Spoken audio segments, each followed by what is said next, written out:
Anthony Grassi here for College.town at the 2026 NCAA Convention. Happy to sit down with Wisconsin Eau Claire Director of Athletics, Jason Verdugo. Jason, thank you for joining me. Thanks for having me, as So, always. You just walked out of the Issues Forum upstairs here in D.C. The most notable topics of conversation within the Issues Forum were what? Well, a couple things, obviously, for us is looking at the association as a whole.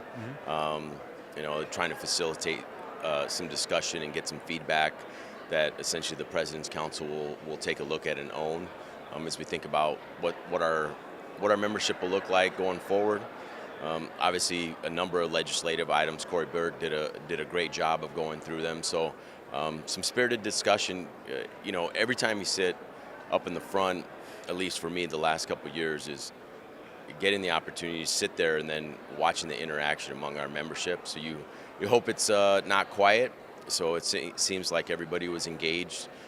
So I'm excited to see what the feedback is for the future. As the President's Council meeting, I guess that was yesterday, the presidents have been much more involved or seemingly much more publicly, I guess, involved in the conversation around what the future of Division III in the association is. How does that change, maybe, given that you are also, as of now, the chair of the D3 Management Council? Has that changed at all your role or maybe your perception of how the Management Council and the President's Council have interacted over the last couple of years? It's been great. So President Troja and Mark Camille, who will ascend into the chair. President Troja, I can't say enough about him. Just a wonderful leadership. Has done a remarkable job. He'll continue to serve on the Board of Governors moving forward, I believe, for some time. So, but speaking of that, just my engagement with the presidents and President's Council has been outstanding, and a lot of that is because they realize how important athletics is to the vibrancy of each of their campuses. I think genuinely, it's the co-curricular experience, and then beyond that, how essential it is to enrollment and what we're all facing. The pressures of maintaining, campuses so they're thriving. So I think athletics is a big part of that, and they see that. So as a result, you're seeing a lot more public engagement, a lot more.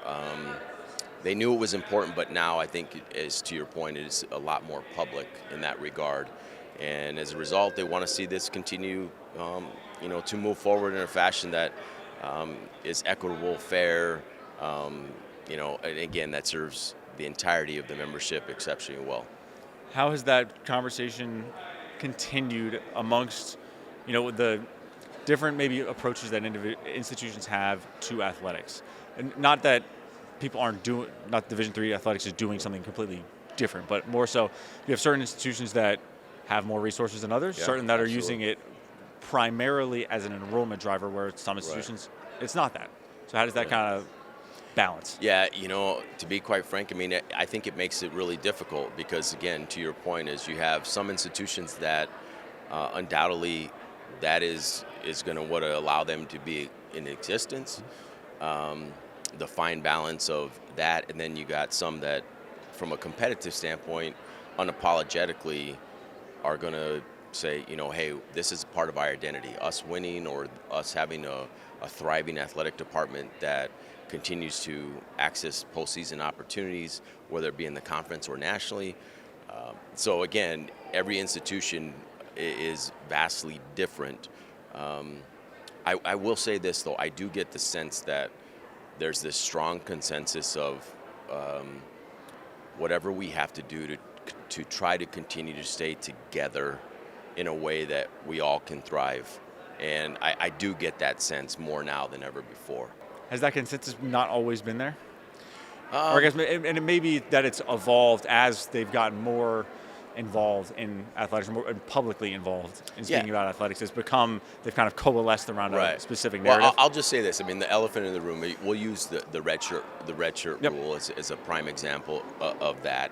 And I think there are institutions maybe that before would have never, ever considered that. And as the landscape of higher ed changes, programming, majors change, the thought of, how can we continue to capture these students maybe in a graduate program for an additional year?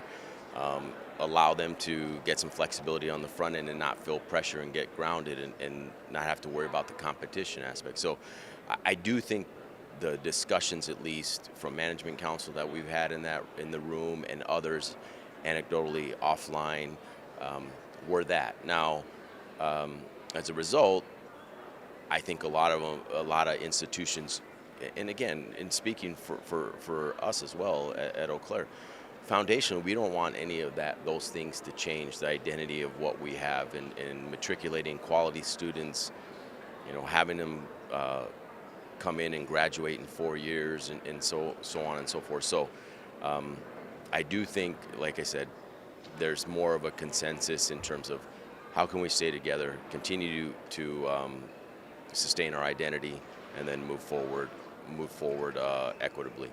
Within that management council, does the noise around the changes across all levels of college athletics, across the entire association, obviously a lot of that lives within the divisional landscape, does that make it challenging to think about the strategic vision of Division III moving forward?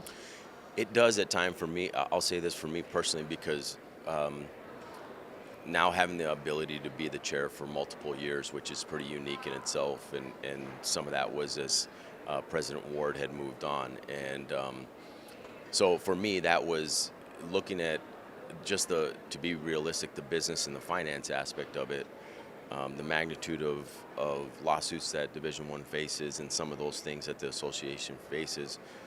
Inevitably, there's just limitation of resources, and how are we cognizant of that, and then the ripple effects of that, how that affects potentially our championships and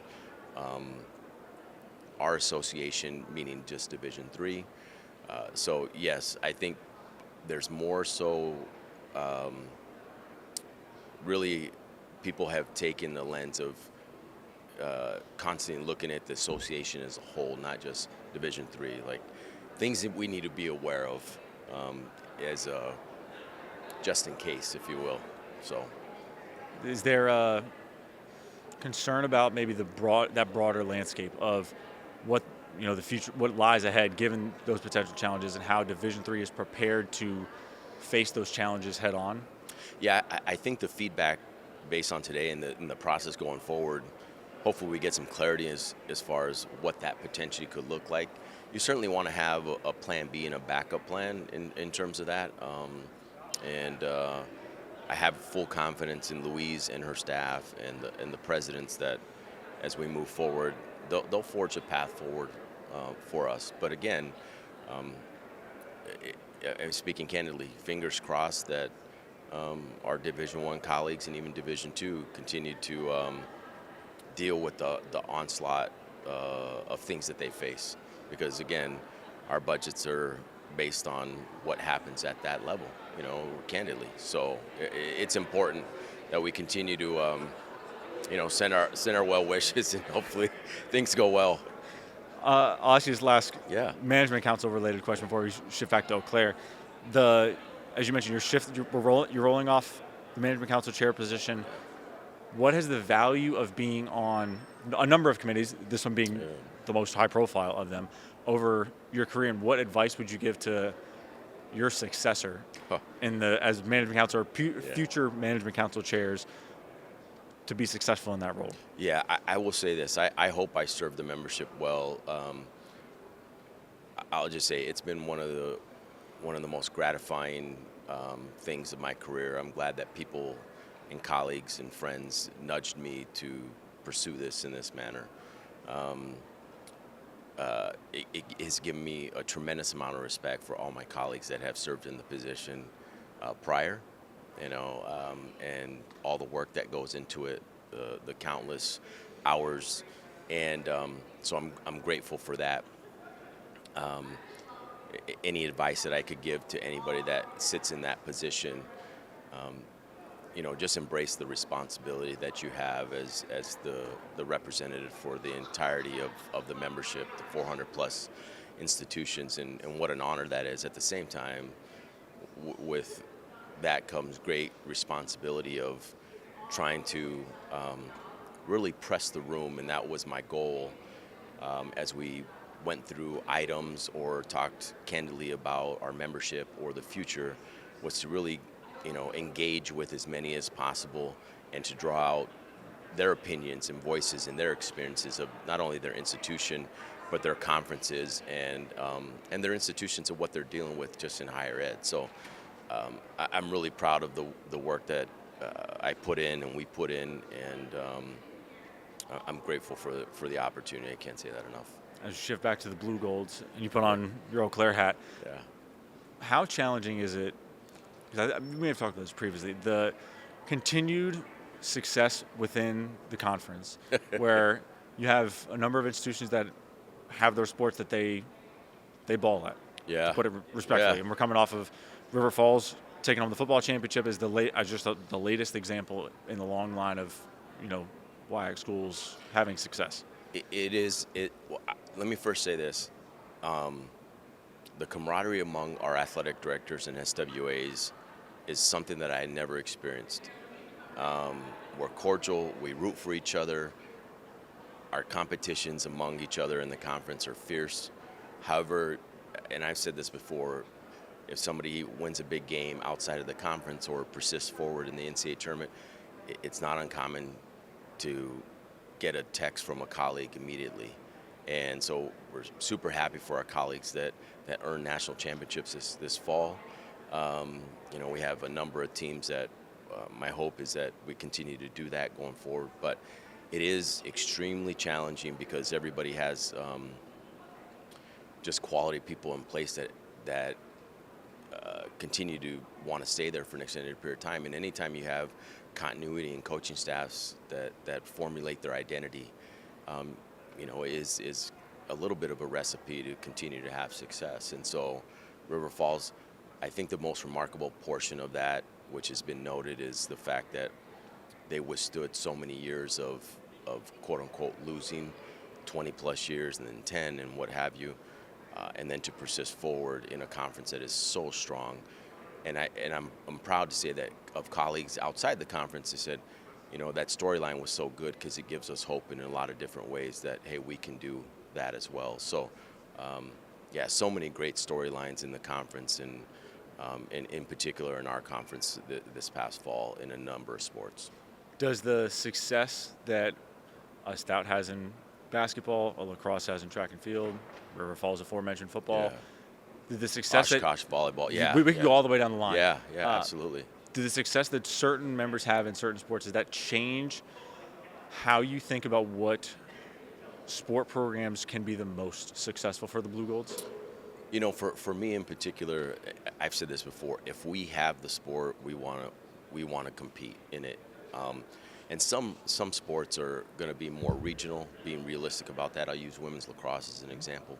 It's a newer sport in the Midwest, so for us to think that we're going to essentially ascend and vault and compete with some of the teams out east, it is unrealistic in terms of some of those things, at least immediately. So for us is thinking about each and every program, how can we be successful within our conference and then within the region and then nationally. And certainly some programs based on resource alignment, talent, history, or facilities, which has been noted within our conference.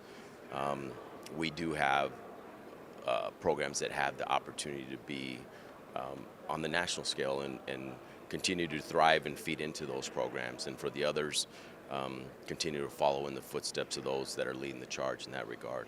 I'll get you out of this last question. The initiative, the thing that you're working towards the most that will have the greatest impact for the Blue Golds over the next year, two, you could pick your time frame, is what? I would say a couple things. One, continue to have continuity among our staff. Mm-hmm. We're embarking on a chancellor change. Our chancellor, who was the gentleman who hired me, Jim Schmidt, who I'm so happy for him. He's now at James Madison and got to experience that D1 thing. So for us is to continue to foster strong relationships across campus and continue to show our value as really an identity for the institution. And so, and then as every colleague would say, can we continue to manage our resources appropriately so we can be competitive nationally. Excellent. Jason, thank you so much for As joining always, here in DC. man, thank you.